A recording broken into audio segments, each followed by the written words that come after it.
This is the Turk, a mechanical chess-playing robot from the 1700s that was basically unbeatable. It made its own moves, called checkmate, and even laughed in its opponent's face. For almost 90 years, it toured the world, facing some of the best chess players and historical figures, and beating them all. Hundreds of articles were written trying to expose its secrets, but no one ever figured out how it worked, or if it was actually real or not.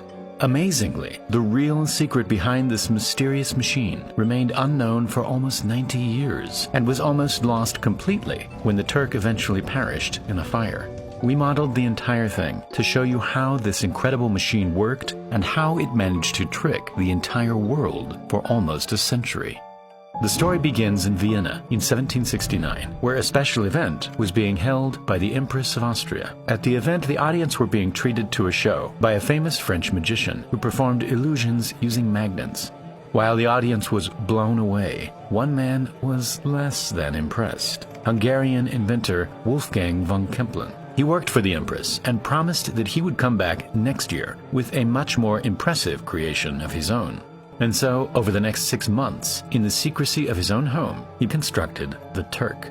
Kempelen revealed his creation at the next event, and it was an absolute hit. The audience watched on in amazement as this mysterious-looking mannequin came to life, moving around the chess pieces and destroying his opponent. Word spread quickly about the Turk, and soon hundreds of people around Europe wanted to take on the machine. 10 years went by, but the demand to see the Turk was higher than ever, and so Kempelen took the machine out on the road, starting its first European tour in 1783. This is how a typical show would go. At the beginning, Kempelen would go around opening the cabinet doors and inviting people to look inside the machine. Starting with the left door, it would reveal a compartment full of complex machinery. To show that there was nothing hiding behind the machinery, he opened the door at the back and lit a candle so that the audience could see right through the machine. Then he closed the rear door and opened up the main compartment, which was mostly empty. With all the doors open, Kempelen pulled out a set of chess pieces from the drawer at the bottom. The Turk was now ready to play. Kempelen would challenge the most intelligent member of the audience to try and beat the Turk, and almost always the Turk would come out on top. Kempelen and his machine continued traveling across Europe, playing some of the most skilled chess masters of the time. For the final game in France, the Turk went up against Benjamin Franklin. Despite being a chess fanatic, the Turk quickly defeated him with ease. After this, speculation behind the machine's authenticity started to ramp up. While many believed it really was a completely automated machine, some thought it was also being controlled by magnets, and some thought there was a small child operating the Turk from inside. But Kempelen was determined to take the secret to his grave, and in 1804 he passed away at the age of 70.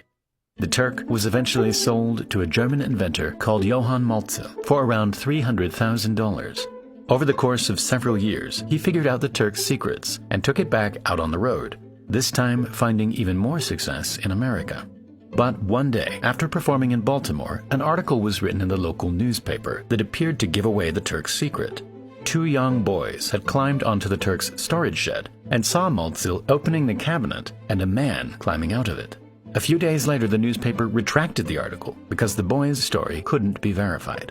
After figuring out the secrets behind his new machine, Maltzel took the Turk back out on the road. One of his first opponents was none other than Napoleon Bonaparte, who he defeated with ease. Maltzel and the Turk spent the next 20 years touring all the way from Boston to the Mississippi River and everywhere in between. The Turk was more popular than ever, but still nobody knew if it was real or not. Famous poet Edgar Allan Poe was invited to inspect the machine and ended up writing an essay on how he thought it worked. He thought that there was simply a man underneath the Turk's clothing that could see the chessboard and was making all of the moves. Maltzel spent most of the 1830s touring America and Cuba with great success. But while sailing back to the US, Maltzel suddenly died at sea, and the Turk and all of its secrets were now just waiting to be uncovered once it arrived back. The machine eventually fell into the hands of Edgar Allan Poe's physician, who had always been interested in the machine. But by then, the Turk was 70 years old, and without a charismatic owner to put on the show, it was eventually donated to a museum in Philadelphia. It remained here for over a decade, until one day, a fire swept through and completely destroyed the Turk. It was no doubt one of the best-kept secrets in the world. It traveled everywhere, constantly under scrutiny from the world's brightest minds. And yet, even through multiple owners, it managed to take its secrets all the way to the end. It seemed like the secrets behind the Turk would remain unknown forever. But a year later, the son of the Turk's last owner published an article that would finally reveal the truth. These are the secrets behind the Turk. As it turned out, the Turk wasn't automated at all, and was in fact operated by a chess master hidden inside the machine at all times. The fake machinery and the bottom drawer didn't extend all the way to the back of the cabinet, and so there was space for the operator to sit with his legs stretched out under a fake floor. Before the left door was opened, the operator would slide forward on a movable chair into the main compartment, closing behind him a secret door.